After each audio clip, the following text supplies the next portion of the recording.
All right. Good afternoon. I hope y'all are enjoying your meal.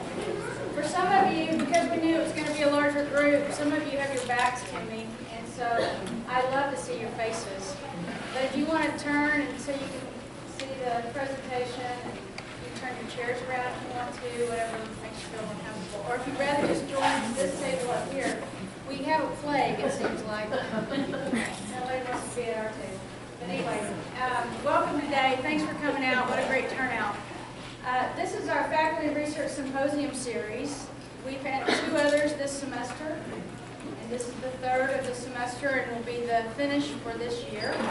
And then in 2015, in the spring, we'll have 3 other presentations coming our way. The Faculty Research Symposium, for all of you that are here today, is to introduce faculty across our college, Harris College of Nursing and Health Sciences, to allow collaboration efforts, as well as just bringing the groups together to understand what we all do in our different departments. And so it's been really fun to see this grow over the years, and to see a turnout like this is just, it's wonderful. So thanks for coming out today. I hope you're in a playful mood. As you can see from the slide, we're all about play. And so this is going to be a day that I hope we can get you to laugh a little and smile a little and just enjoy what we hope is going to be a turnaround for our children out in the schools. Just so you know, there's plenty of food out there. Please go back and get more. You don't have to feel like you're interrupting anybody to do so. We are taping this today, so if after you hear the presentation, you know somebody that's really interested in this topic, please let us know, and it'll be on YouTube, and we can send it out to whoever you might have that would be interested in it. Without further ado, I'm going to go ahead and get started. I'm Dr. Deborah Gray, and I'm the project director for the Liink project. The other person that is my right and left hands and arms and feet is Alex Rifchin, and he was one of my master's students for a couple of years, and now has become the project manager for this particular project, and also works in our research center over at Harris College. We're titling this today, Putting Play, Character Development, Creative Time, and Academic Content in Perspective. Some of that is a play on words, just as we are all about play, because one of the titles to one of the articles that we just submitted is called Recess, the Forgotten Classroom. And so that's really, I think, helps us to understand where we are. Another thing to understand is that we didn't always associate with the Liink project. We started out as ISIS. See, I thought I could get a laugh right off the bat. That's good. It is a good start, isn't it? So just so you know, up until really September, the end of September, we were called ISIS. And ISIS stood for Innovating Strategies Inspiring Students. We thought that was a safe name until, everything broke loose in the summer. And so I decided not to fight the other group. Instead, it was probably time to change our name. The problem with that is we were already identified out there. We already had a name. We already had a connection. We already had groups that were giving money to our ISIS, not the other ISIS, but our ISIS. But the problem, I was feeling very restless about that. TCU had nothing to do with putting pressure on us to change our name. In fact, just the opposite. They told us that if we wanted to stay with ISIS, they were with us 100% and let's rock with it. But in my 2:30 in the morning wake-up call, I changed the name, and it became the Liink Project. And what that stands for now is Let's Inspire Innovation in Kids. So that's who we are, and you can see our shirts have that on it. We have a big team, and we would love to have more on the team. So let me introduce the team to you. You know me, you now know Alex, and you'll be talking some as well. Dr. Kathy Camerata is back here, and she has retired from school districts as a Myers, Curriculum Instruction Director, and she's now on board with us to help us as the coordinator for the project. We also have Dr. Michelle Baumel back here, and she's our play expert from the College of Ed and a creative expert. And she's helping us in many ways. She has a play and creativity class, and we bridge between our two areas to do some stuff with the students over at College of Ed. She's part of grants when we submit for those, and just a real advocate for what we're doing. So there's a real bridge between College of Ed and us. We have Dr. Stephanie Jevis, and she's our burnout specialist. Anybody that wants to understand whether they really are burnt out or not, just talk to Stephanie. And then Jackie Pennings isn't here today, but you probably all know her because we use her for our stats. But I pay her through the project to work as a consultant to make sure that as big as this project is, as many people as we're having to track, that we're doing it right because we don't want to screw up on the other end and not get something published. And then Carol Bollinger, right back here, is one of our field advisors, supervisors, observers, and she goes out on a regular basis to help us with making sure the kids are doing what they're supposed to do out there. We also have a student team started, and back here in the back, Laura Clark is one of our grad students who's working on the project. We have 4 undergrad students. Right now, only one I think that's here is Katie Trollander back here in the back, and then is Diana here, or Sammy? All right. And we have 2 more that are prospective up here at the front, but I won't put them on there for this. You notice we have some playmates, and our playmates are 2 schools that started with us last year, and you have to understand when somebody starts a project like this, they have a lot of nerve, they have a lot of guts. And I can't thank them enough for what they're doing. I really hope that they could be here today, but they can't. So Trinity Valley School, if you know where that school is, it's down off between Hewlin and Bryan Urban.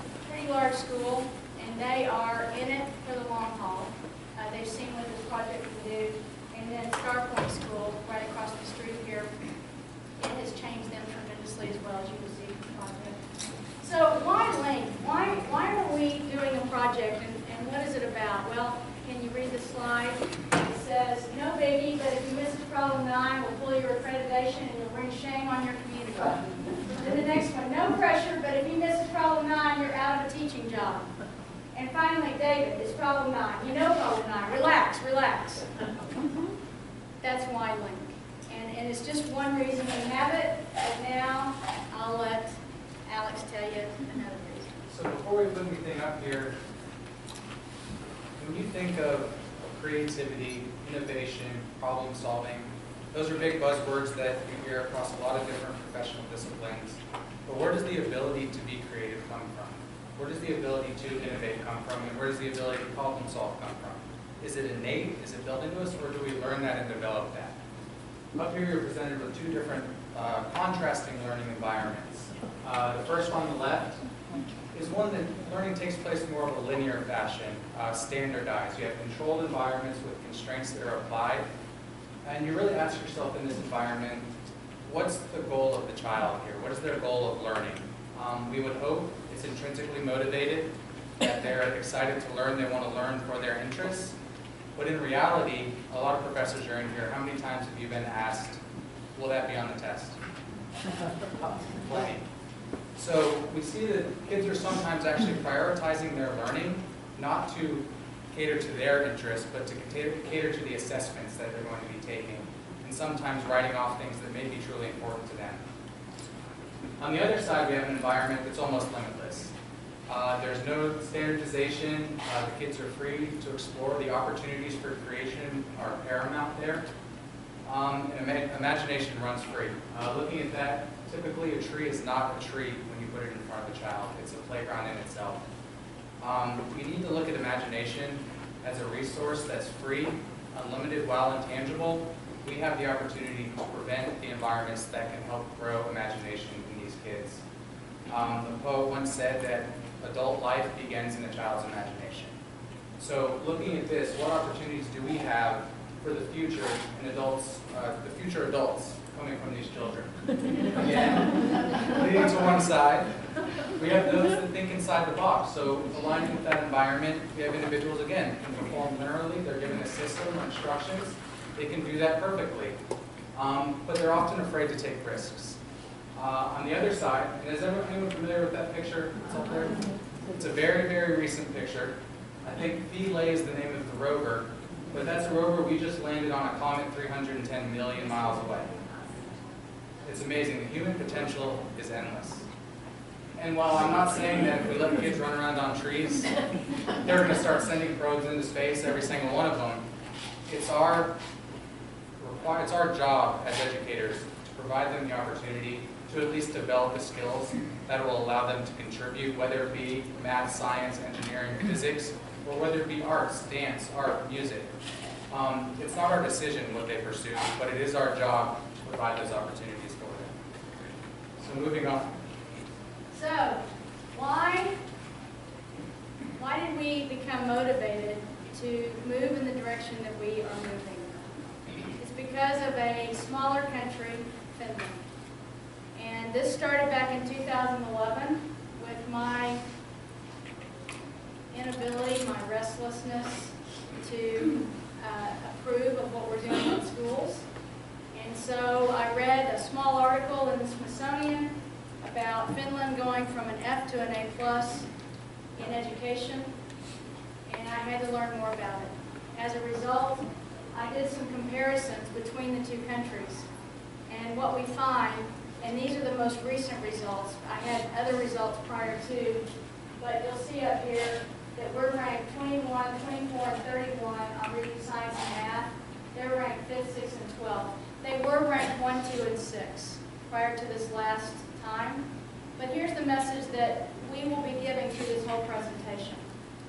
It's not about the standardized tests and the ability to be at number 1, 2, and 3, as much as it's about the happiness and the balance of the children, and still be able to create yourself in a higher level of thinking. But that's not where Finland's main emphasis is in the accreditation of them. It's more in their ability to be happy and productive citizens. And that's what we're lacking in. We're trying for the stars in the academic side with no happiness factor. And I don't know about the students that are sitting in this room right now, but if you think about how stressed out you are about taking an exam and where you think that that's going to get you in the long haul, the bottom line is all you're focused on is making that grade instead of the learning experience that it takes to get you where you are today. And that's the piece that we're going after. You'll notice also that we have a lot of standardized tests. They have 0. 0 until they are going into high school. 93% graduation rate for our 75-55, and you can see we spend a lot more per student than they do. And this is in dollars to dollars. This would be a typical day in Finland, and one that we're trying to move towards in our project called Liink. You'll notice here that for them this would be finished. They always have physical education every day and recess. Every 45 minutes, they have a 15-minute recess. Lunch, and then they have after-school programs with only, you'll see, 0 to 30 minutes of homework when they go home. That doesn't sound like your school experience, does it? And that's where they are ranked. So if you compare us, and Megan Murphy was real good about helping us with this title up here, from Finland to Fort Worth. That's really what we're doing. You'll see that if we compare what we do right now with our kindergartners, 7 hours a day in school. 7 for kindergarten. Just the same as our high school kids. In Finland, they're only in school 4.5 hours through 2nd grade. In that 4.5 hours through 2nd grade, and then only 5.5 hours through 6th grade, and only 6.5 hours the remainder of their school years. And that's where they rank, and that's where we rank. There's a problem, isn't there? And the two areas that we have noticed over and over and over again that are missing from our programs that Finland has that we could correct are the recess and the character development. And because of that, that's what we're going out to talk school is about. But it's not just about schools. We're talking to anybody and everybody, even adults need breaks every so many minutes as well. All right, so play and character development. These are our two areas. When we talk to schools, the first thing they say to us is, do you have any research? Do you have any research to show that we need to play? I mean, really, we've got to sit here and do more content. Do you really have any research out there? Well, yeah, I do. And it's very recent research. As much as in the past, you know, it didn't help. It didn't faze administrators to say, well, Finland's doing it, and look at them versus y'all with that map. And they just go, no, research, like written out research data, give me data, show that. I'm like, yeah, we do. And if you look at this data, physical activity linked to longer attention span. Exercise changes brain to be more resilient to stress. Recess is important as a classroom. And they still say, you have any data in the schools? Do you really, can you show that this is working? So we've got brain data. Now, think about a child that's been at home in the summer. They come to school in the fall. They look very similar, don't they? And then we have the group that exercises or becomes active every day. And we have the group that sits in the classroom every day. Do you see a difference? 9 months later, this is the brain of a child that's been moving. This is the brain of a child that's been sitting. We go and tell the schools this. Then their answer is, well, but will it work in urban schools? Will it work in diverse schools? Well, it depends on what you define as diverse. Depends on what you define as urban. Really and truly, it doesn't matter about the child. Does this show that one is a different color? Or that this is one that is from a different socioeconomic status? It doesn't show you that. It shows the brain of a child and what's going on with that brain. Character development, on the other hand, is something that over the years, we don't have a common system of teaching character to kids. And so today, we have a lot of people, and I won't say what age groups, but you hear stories on a daily basis of somebody who has shot somebody else, of somebody who's attacked somebody else, of the disrespect in the classroom, of the disrespect in a grocery store or wherever it is, fights breaking out, all over the place. They require, at the national level, that all schools, states across the country, have character development. But what we find is there's a difference in how they teach it. Some just do it as a philosophy, and others do it as a curriculum. What we're saying is that the play piece needs to be outside and unstructured, and the character development needs to be a curriculum that is taught to the children in some classroom vicinity every week. What does the character development data show us? Up to this point, that there are positive associations between character development and academic achievement and cognitive skills and attitudes. We also have seen that boys without the character development actually can decline. At best, stay the same as they go between the ages of 6 and 15 with character development.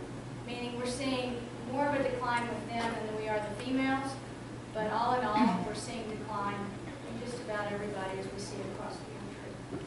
So I'm going to turn it back over to Alex. So if you'll picked up the brochures on the way in, you'll see our mission is listed on that as well. But what is our goal as Liink? And we're looking to really bridge the gap between academics and then the social, emotional, and physical well-being of those kids. And we want to do that through character development and recess together. So what does implementation of Liink look like? Well, and actually there should be a bubble before teacher and admin training, which is team training. And that's getting our team together and training them on the foundations of this project and how to correctly implement that in different school settings. And then moving to teacher and admin training, which Dr. Ray will touch on in a second. But there's really no chance for success unless you have at least tentative buy-in from the administrators and teachers. That doesn't mean they have to accept that it will work, but they need to give it a chance. Because if they don't, or if you don't explain to them the reasons behind why we feel this is so important, you may not have a chance to get adherence, implementation, and things like that. And then moving into the two pieces she touched on, character development and recess. What does that look like with Liink? We're looking at 4 recesses of 15 minutes each daily, hopefully after every 45 minutes of content, similar to the Finland day that was shown earlier. And then character development is 15 to 20-minute lessons 3 times a week using the positive action kits. And again, those can actually be worked into content areas. There's a lot of stories, there's a lot of reading. So there's an ability for teachers to integrate that with their curriculums. So what are our research questions? Again, will 3 15-minute recess unstructured playtimes result in improved focus, listening skills, academic performance, and then decrease of off-task and discipline behaviors? Also, were the children able to recognize the elements of that positive action curriculum and transfer those elements to the classroom and on the playground? So starting in 2013, we started speaking with the school, the playmates that were listed before, and the conversations really started in late spring, early summer of 2013, just to kind of get the mindset of where those schools were coming from. And then we moved in to do training in fall of 2013. Again, that's walking through the teachers. What does recess really mean? What does unstructured outdoor play really mean? I know a lot of them wanted to really have their hands on the whole process and out in the playground. They really wanted to be in everything. But we wanted to walk them through, just let the kids be kids. They'll work everything out. We then launched, we did baseline data in the fall as well before we implemented the extra recesses and character development. We collected those as soon as possible in the fall, so September, over that month, we conducted observations and assessments. And then starting right in January with their start of their semester, we implemented the 3 to 4 recesses daily as well as the character development lesson 3 times a week. Again, at the end of that spring, we did post data where we went in and collected the same assessments and the same observations with those teachers in schools.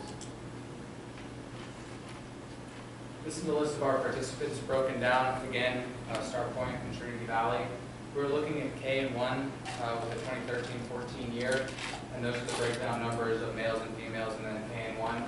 And again, we used these students as their own controls. So we did a baseline pre and then a post in the spring. All right. So a couple of things to know about why we have to do something as systematically as we've done it is that, number one, teachers are stuck in what administrators tell them they need to do. And second, many teachers have been around a long time and feel like what they're doing is working.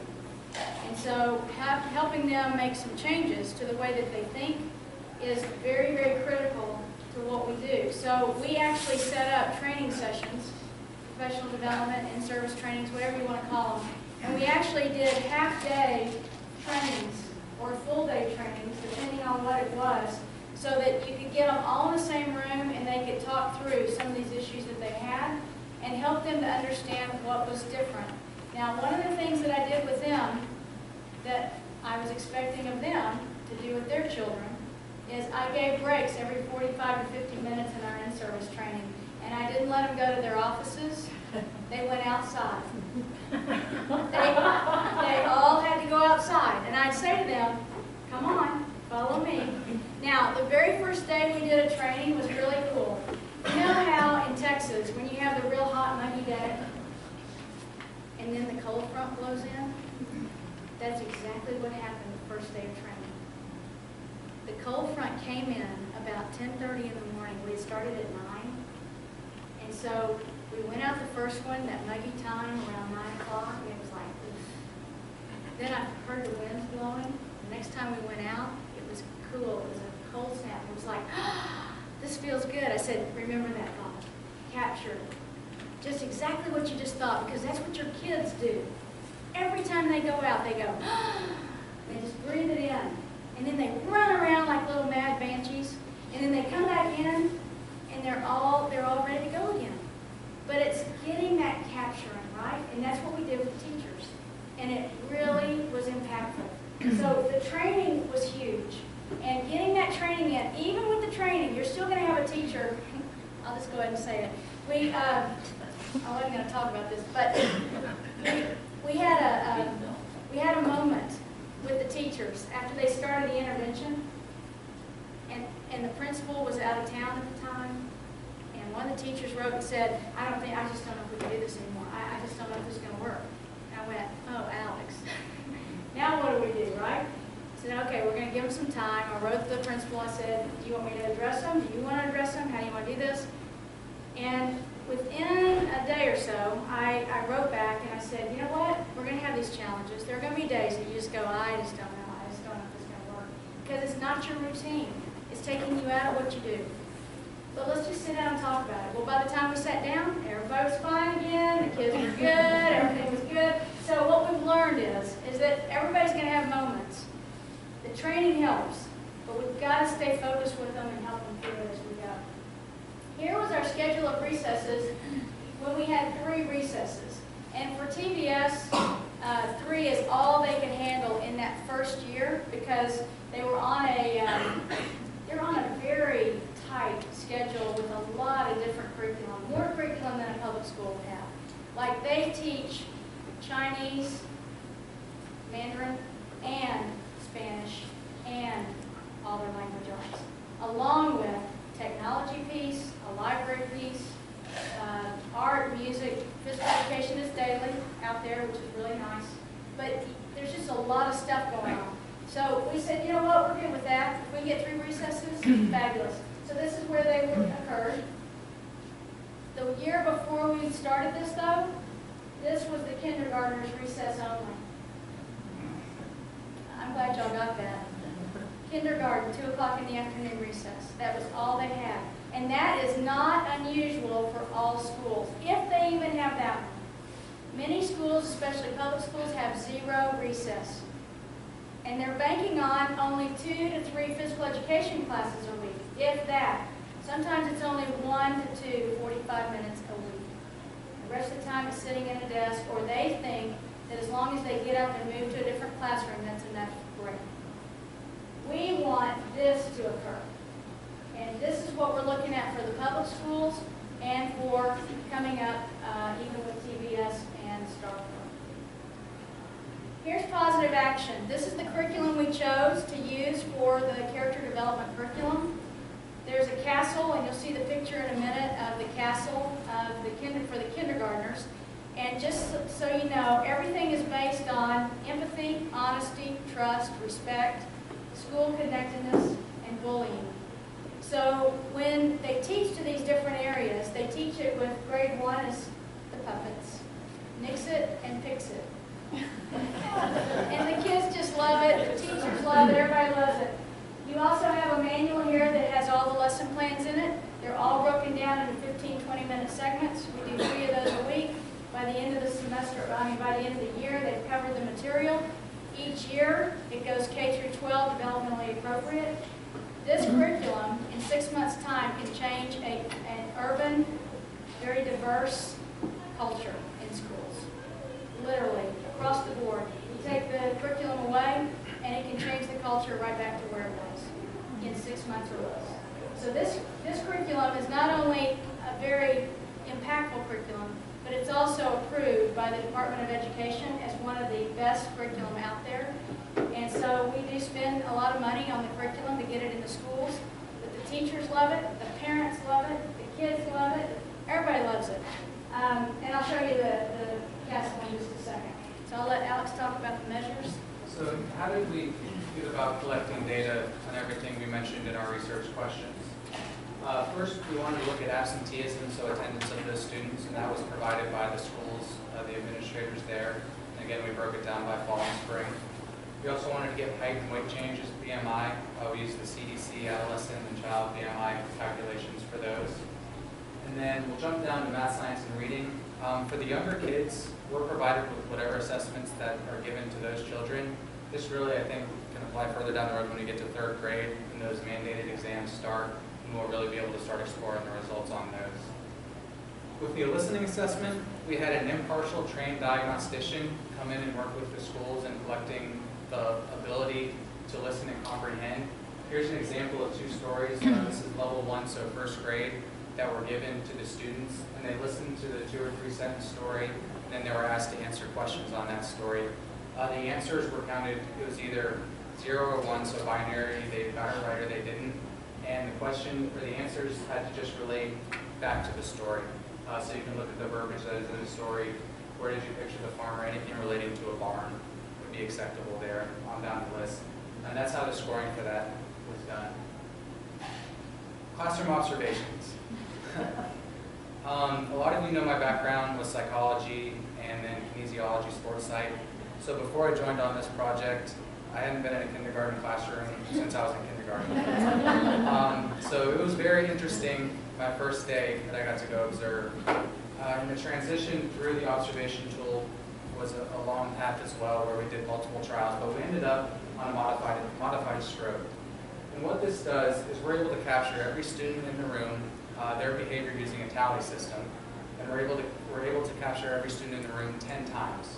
So we'll actually rotate around the room, looking at each student for 10 seconds, and then we'll record in these behavior categories what behavior they exhibited for the majority of 10 seconds. So if it was 5 or more seconds, then we count it as they did exhibit that behavior. There's a second half, which is female, so we had a male and female grouping.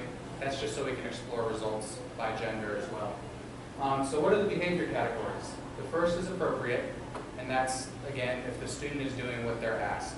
And before we go any further, I want y'all to understand that because we marked a behavior in a certain category, doesn't mean that the child is doing something wrong. They're children. They're 5, 6, 7 years old. If they're fidgeting at their desk, they're not really misbehaving. It's just a behavior that they're exhibiting. So anytime we recorded that, it doesn't mean we thought the child was misbehaving. So the next behavior category was off-task stationary. This is a child who's sitting at their desk, but maybe shaking their knee, playing with their pencil, playing with their crayon, opening and closing their supply box, things like that. And again, if they exhibited that for the majority of the 10 seconds, that's where the tally would go. Off-task moving. This is one of my favorites. This is where a child will move away from the location they're supposed to be. There's actual movement around the room. One of the first days I was in the classroom, I was sitting there again, one of my first times back in the younger kids' classroom. The teacher was talking, the kid decided that, hey, I just want to move my desk. So the kid stood up, carried it over here, set it down, sat down, didn't like it, carried the desk back over here. That would be off-task moving, maybe disruptive, which we'll get to in a second. We have off-task vocal, which is carrying on a conversation with themselves or someone next to them. Off-task low tone, and we were very careful with this. This is the children who are kind of staring off into space. They aren't really paying attention, but they're not exhibiting overt behavior. We did make sure that we were able to truly tell they were not paying attention. If the student was staring at the teacher, we have no idea if they're really listening or not, so we didn't mark it there. But if they're staring out the window for the whole 10 seconds, we would classify that as low tone, or with their head on their desk, something like that. Then we get to disruptive and aggressive, and we really didn't see many of these. But disruptive would be these behaviors mentioned before that include 3 or more students. So if there's a conversation going on that's bringing in multiple students, that would be disruptive. If a student moved around and a bunch of students in the room looked at them, that would be disruptive. And then aggressive is a malintent behavior, so either verbally or physically, there was malintent in what they did. And again, we didn't really record many of those. Recess observation, we initially, again, started out wanting to quantitatively code recess. That's impossible. Recess is a very abstract environment. So we went a different direction and looked at getting, of course, time to and from recess. We wanted to see how those kids transition, because that was a big obstacle teachers put up was, well, if you have a 15-minute recess, you're also going to have a 5-minute transition time. So we wanted to look at those and how those improved over time. We want to look at weather, because we all know weather can impact everyone's mood and everyone's need to move around. And then we looked at student interactions, creative behaviors, problem solving, and conflict resolution. So were students exhibiting behaviors on the playground with maybe equipment? The intended purpose of that equipment was not being done. It was a more creative use of that. Problem solving, if they got themselves in a bind, did they run to the teacher and ask the teacher to solve it? Or did they try to solve it amongst themselves? Conflict resolution, if there was an issue on a sports field, if there was an issue within a game, again, did the kids run off to the teacher to get them to solve it, or did they try to solve it within their own group there on the playground? And And then finally, positive action survey. Again, going back to the character development curriculum we talked about. This is a survey that we'll use with teachers through 2nd grade. And then after 2nd grade, we can start actually asking the students themselves. The younger students, it's just hard for them to comprehend these questions. So we have the teachers actually rate their students on this. And you can see the different constructs that are involved with character development, ranging from their school connectedness, so how do they enjoy their school, do they have a sense of pride with their school, do they have honesty, bullying. You can see all the constructs there. Again, it's a Likert scale 5-point that the teachers rate their students on until their students get past 2nd grade. And then this is just an example of a teacher with a kindergarten class doing a positive action lesson. We showed the kid earlier, and you can see in the background they have the castle of self-concept, and it's associated with stories that go throughout the year. And the kids really get excited with that positive action curriculum. So we'll move on now to what we found. All righty. So, you remember the 2 research questions. One is, were we able to see a change in behaviors as a result of the extra recesses? So what you see here is 4 of the main areas: off-task moving, stationary, vocal, and low tone. You'll see that we went from 9% in the fall to 3% in the spring. It was, in fact, you'll see on all these, they were all significantly different from the fall to the spring. We did not have control schools for this particular year, and so they were their own controls. So what we saw is that even within and among themselves, they still had significant change from beginning to end. But the question is asked is, well, is that just kids in general? Or is that a true result of what they do? And so as much as we'd like to just say, oh, it's probably all related to the activity and the character development, we can't say that at this point. But I'll show you in just a second where we might be seeing some trends. And then by grade level, you'll see that the only ones where there was a little bit of change is K and 1 on this one. They were very similar in their off-task moving. They're very similar in off-task stationary, but you're seeing really the fidgetiness itself was very high in the fall versus dropping down in the spring and so forth. So you can see that all of them significantly changed in the better direction by the end of the year. With the listening skills, this is one that really blew everybody away. In the fall, our kids were about 70% on their listening ability. By spring, they were at 93%. And when you look at the gender, significantly changed, but especially for the first graders and for the boys right here. 69% to 94%. We know in the research that boys need movement more than females, and that's exactly what we're finding here is that these boys are listening better as a result of having the activity time. And you know, just on an anecdotal note, real quick, is that the parents were talking about this too. We'll talk about more of this in just a minute. So recess adherence, were the teachers taking them to recess? Because we've seen in the research that they don't take them to recess as much as they should. So what you see here is that they really do. The least amount is about 83%, but overall, for every 10 recesses that they should attend, they're attending at least 8 out of the 10, but mainly, predominantly 9 out of 10. All right, I want to show you how they play. And this, better than, I could sit here and, like we talked about the recess observation, the anecdotal things we were trying to collect, we could read those off, or we could just show you what they're doing out there firsthand.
So we've got a new one that shows you a different recess.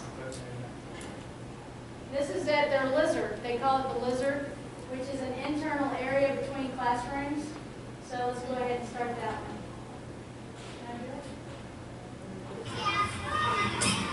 I want you to pay really some good attention to this boy right here with the blue. Yeah, you're watching him.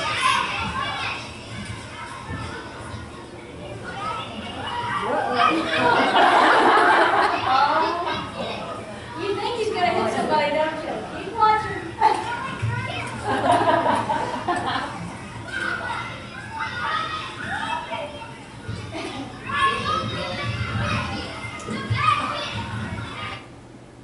All right. So what you see is that it doesn't matter what playground they're in, they're going to adapt wherever it is. All right, I'm going to let Alex. So coming back more, she knows I'm a very data-oriented person. I love research. I love data. Maybe it's because she handcuffs me to the desk and I have to love it. But getting into this project, I realized that as important as that data is, the anecdotal data that you see when you're out there that may only be exhibited by one kid at a time, is just as important. So I want to go through some of those observations we've seen with the kids as we've gone through this project. The first, as you would expect, kids love recess. This is actually a note that they wrote, they posted in their hallway. This was before we implemented our intervention. If you can't read it, it says 9:30 is my favorite time because I love recess and I hang out with my friends or play, I believe that's Mines, with and then two names. Speaking of the clock, I was in a classroom one time where they use a timer to record recess or to monitor recess time. The students actually behind the teacher's back push the timer and because we're on timing for observations too, and I was thinking something was off, and then the teacher finally asked me, how long have we been out here? I was like, it's been longer. They pushed it back 30 minutes, so it was about 25 minutes in that we really realized that something was off. But I think one of the most powerful experience I had was one of our schools. I was out on the playground, just watching. I was done. I was just kind of hanging out with kids, watching them, and I had a student run up to me that was medicated and told me that recess is his favorite time because it's the time he gets to be himself and he gets to be free. I mean, how else can you respond to that? These kids truly enjoy being out there. As we talked about, they don't know it, but the benefits of these environments are limitless for these kids. Kids are becoming better decision makers. We had the teacher had two kids come up to her. It was near the end of a hard lesson, and we all remember, maybe not all of us, using the nurse to get out of class. I need to get out of class, something's wrong, I need to go to the nurse. So these two little girls came up to the teacher and they said, we need to go to the nurse, we need to leave this lesson. I forget what they were saying was wrong with them. So the teacher looked at him and said, okay, that's fine, we want to keep you healthy, but you do understand we're about to go to recess when you finish this lesson, and you'll most likely be at the nurse during your recess, so you'll miss out on recess. And so what do you want to do? Do you want to go to recess or do you need to go to the nurse? And they said, oh, we're fine, we can go to recess. And then she followed that up by saying, well, you do know if you go to recess, then I would assume you're okay, and then you don't get to go to the nurse when we come back in. And they said, that's fine, let's go out and play. So they're thinking through their thought, they're becoming better decision makers in terms of what's right and wrong in the classroom and on the playground. And then exploration of ability. I remember in the fall I was out there watching kids, and there was this one student who, if you've ever seen the monkey bars, they're curved, so you can kind of climb up to the top, climb down. The kids were climbing up and either hanging out up there or jumping off from the high point. And there was this one kid who just couldn't quite get up there, and he would try, and this was in the fall when they only had the one recess. And he just never really explored his ability to get to the very top. I don't know if it was a mental block, but he would kind of try it once and then kind of go through the thought process, well, I only have 10 minutes left to recess, I'm going to go do something that is a little less risky and I enjoy more. Well, in the spring when we added these extra recesses, I continued to watch this child, and with the addition of the extra time, recess, it really forced these students to explore. They really had no choice because they're either going to kind of sit there and do nothing, or they have 45 to an hour of their day where they can go out and explore. And I watched this kid, along with other kids, help him finally overcome whether it be a fear, again, not sure what his block was, but he was able to get to the top, and then from there on out, he loved it. It was his favorite place on the playground. We had another kid exploring kind of the social barriers. In the fall, he would kind of come out, sit by himself, didn't really have a social group. Come spring, he came up to one of the teachers and said that I'm popular now, the kids like me. I've had an ability to go and interact with these kids, because again, 45 minutes to an hour, there's so much more time for these kids to explore their potential versus where they have 15 minutes to 20 minutes once a day, and they kind of just go through the process, or we're going outside on the slide, down the slide, and then it's time to go back in. So these opportunities, again, this is not stuff that you necessarily collect in data, but it's, I think, more important than the things that you'll get out of that data that are produced from Liink. All right, so we're almost done here. What are our next steps? Well, we're starting in the public schools in the spring, and the 2 school districts that we're looking at that are actually coming out, one school district will be out here next week to bring the actual elementary school principal, the team, the leader teachers for each of the grade levels is Eagle Mountain Saginaw, and the other one is Irving ISD, and they're just a little behind Eagle Mountain on making a decision, but it looks like they're going to be on board as well. So that'll start this spring with training, and then start in the fall with the complete year of the intervention.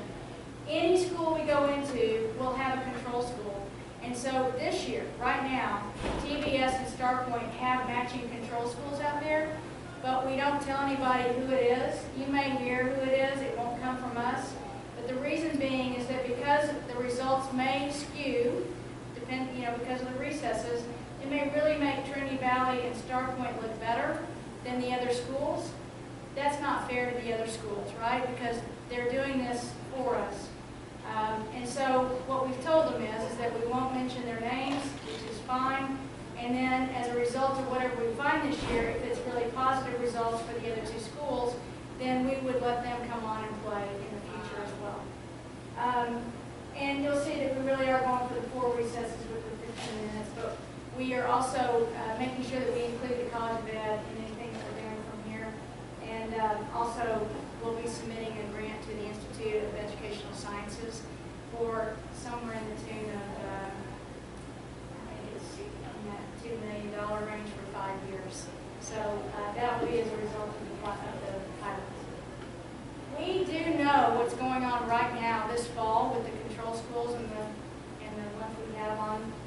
And what you can see here is that here's our appropriate behavior, and this is the intervention school. These are the intervention schools, and these are the control schools. The off-task stationary, you can see that the control schools a little bit higher, off-task moving, so forth. The only 2 that are significantly different at this point, the appropriate behaviors and the inappropriate behaviors. So in total, inappropriate behaviors are actually significantly different, being that the intervention school already, in having recess last year and this year for multiple times, is doing better than the control schools. We don't know where that'll go by the end of the year, but that's where it is right now. And these are the preliminary results. Again, we have 2 settings, and so it's setting A and setting B. And again, you can see that the same trends are happening in both school settings. So we've already pretty much told you where we're going with our findings. We want to be in public schools. That's really our main emphasis. It's not to try to change private schools, but you can see if we're changing the kids in private schools, you can just imagine what we can do in public schools. Another area that we don't have up here, but I think is very important, is the playground. And we're trying to create a different playground for kids where they can actually explore and be creative in what they do. And these are all the individuals we need to thank for everything that's going on right now, because we could not be where we are right now without these individuals over here and these individuals over here. And we have some of them in the room today. So Dennis Alexander's here, thank you. Megan Murphy's here, thank you. Devonna's here, Devonna Tenney's here. Beth Zimmerman's here. Yep, we have the whole advancement group that's been helping us through this. Thank you very much. Communications group is here. And then, I thought Teresa, is Teresa here? No? I thought she was going to be here today. The sponsored research team has really helped us with developing which grants, who to move forward, and so forth. What the advancement team has helped with is the foundations piece. All right, these are our donors so far, the people who have given to the project, to the tune of around $350,000. So this is not a cheap project. It is one that really takes a lot of money to get off the ground, especially with the amount of observations we have to do, and keeping this a very reliable and valid study. And so Herstein's Foundation, the Penrose Group here out of Fort Worth, the Miles Foundation is coming on board. We've got some really good help out there. And then last but not least, if you can't read it, it says play is the highest form of research. So at that, we'll open it up for questions. Anybody? Did the teachers get to go out with the children? Oh, great question. We made the teachers go out with the children. So at first, that was part of this training thing, is, to let them feel it. But some administrators, superintendents from other school districts have asked us, does it have to be the teacher that goes out? Can we not have somebody that we hire to come in and just be a substitute? I said, no, it has to be the teacher. They need a break as much as the kids. And so they have to be out there. And have they mentioned that it's made a difference to them? It has. I think we both can say, that, probably Kathy too, Carol, that yeah, they have, they've embraced it. They bring their jackets, they bring their ear warmers and their gloves, and they go out there and they enjoy it as much as the kids do. I think I can add to that. As the kids learn to solve their own problems and issues and conflicts on the playground, the teachers are learning that through this program, this recess is just as much of a break for them. They don't have to do the in-depth monitoring and being involved with everything that they may have used to in the previous setup of their schedule. So they truly are getting a break, and they mentioned their enjoyment of being able to talk with their other teachers at that time because they trust their kids as they watch them grow and their resolutions of playground issues. I was just wondering, that transition, that included potty break or? Oh, that's another good question. She asked if this included their potty break. So one of the things in our trainings with them, one of the things that we impressed on them is that they were spending a lot of downtime, standing in line to go to the bathroom, standing in line to get water, standing in line to get ready to go somewhere. And what we found is that we said, don't make them stand around and wait for everybody to get ready. When they're ready, let them go. I watched that in Finland all the time. It was like when it was time for break, kids ran out of the room, put their shoes on when they went downstairs, and got outside without anybody telling them they had to do it. They just did it. And what I realized is the character development was teaching the responsibility piece, and the play was teaching them how to get out, get their energy out, and come back in and focus. So one of the things to answer part of that question is the transition time went from 4 to 5 minutes in the fall, where they had, one recess and they were going to take every bit of the time they had to be up on a break, to less than a minute each way, 50 seconds each way. So it really incredibly went down. We told them, let them go to the bathroom on their way out, let them go get a drink of water on their way out or back in. That's their responsibility, let them do it. And to this day, they do. You'll see kids just going through the hallway. If you ever want to go, just call us. We'll get you out there to see it. But kids are just in and out, moving, going to recess, coming back in, going to the bathroom, getting their water. They're all just, it reminds me of train tracks at the main general station, where everybody's just kind of crossing paths. That's how it should be. But it wasn't that way before we started. Anything else? Do you think you'll ever play with how long the recess time is? Only because my kids went to a progressive school that I talked to you about, and the recess was a half an hour, and it allowed all this social play to start. Yep. Monkey Land was created, and there's money, fake money, and all that kind of stuff. I don't think we'll go to longer recesses. We're seeing a lot of what you're talking about because of multiple recesses. They're actually developing those same creative trends. And because they just kind of leave off where they started. And they may transition to another area and create in a different place. So we're finding that we're okay with the 15. Now, sometimes it ends up being 20. But I don't think we'll really expand it much more than that. Because we want them to have multiple. You start putting 30 in there. Yeah. They may do it during a lunchtime. Some schools may do that, but for the most part, we probably won't.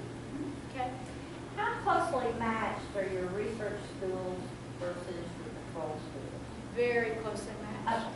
So demographically, socioeconomically, the gender matches, you name it, down to it, yeah.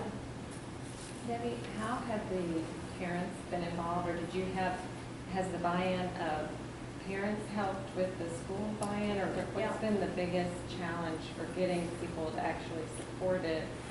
Great question. And build and promote it? So what we did, and we will do the same thing when we go to public, first thing we did is we met with the board of trustees at each of the places and made sure that they knew what we were doing. Then we met with the parents, and we had an evening in the fall of that first year where we invited all parents from K-1 kids. And they could come and ask questions, and the only question we got was from one parent that came up to Alex after the thing was over, and what did he say? And he wanted to know if it didn't work, basically when can the school bail out? He was willing to give it a chance, but wanted to know if they could pull back if we didn't see results within half a year. But we were able to give it a little bit of time, and since then, I know that one school, they've had no issues. In fact, that was about the only issue. And then we do these newsletters. We don't do them, but the principal does. And she sends a newsletter out once a week, and then another one once a month, and it teaches them about the character development vocabulary, and it also tells them what they're doing in the schools related to the project. And then, like right now, we're going to do another meeting in the next week to talk to the parent group again. So we really stay involved with parents. I'm sure in the public schools we would do this through the PTAs, as well as doing a community-wide type parent meeting. But keeping them involved is very, very important. That's what I was going to ask you about.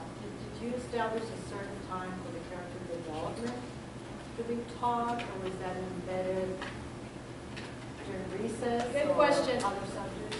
The way that we ended up, because as Alex was saying earlier, we wanted them to have some input on how they felt it should be put into the curriculum, but we wanted it to be very consistent across the groups. So the kindergarten teachers decided they liked it to be at the end of the day. And the reason they liked it at the end of the day is they could go to recess at that 2 o'clock time, then come back in and teach the character development, but they did it through a language arts lesson time. And then they would send them on their way for the day, and it was a good kind of, you'll remember this when you go home, treat your parents right, because they're going to feed you, and it wasn't quite like that, but it was just to help them get started. Whereas the first graders, they like to do it earlier in the afternoon after lunch. Still, they had their place set up, and it was in the language arts reading area that they would always bring them to do their character development. The kids loved being part of that. They knew when they went there that was their character development time. Phil? What's the highest grade level you hope to eventually implement this with? 8th grade. Okay. So, good question. We are in K-1, and you might say, well, why aren't we launching? Because this is what the parents said. In fact, 2 questions that parents ask us. I've got a 3rd grader and a 1st grader. I love it that you're doing this with my 1st grader, but does this mean that my 3rd grader is out of luck? That crushes us. And then the other question that they ask is, how can we get involved? Those are the 2 questions we get from parents. They are so wanting the recess piece that they'll do anything to help us to make sure it stays in motion. But on the other hand, as we move forward with these different pieces, everything that we're doing is not only educational, but we're making sure that everybody is inclusive in that, in what we do. Okay. Anything else? All right, well, thank you so much. Yeah. My son's a senior. Oh yeah? What are the chances of that, right? It's a lot. We're at our hometown.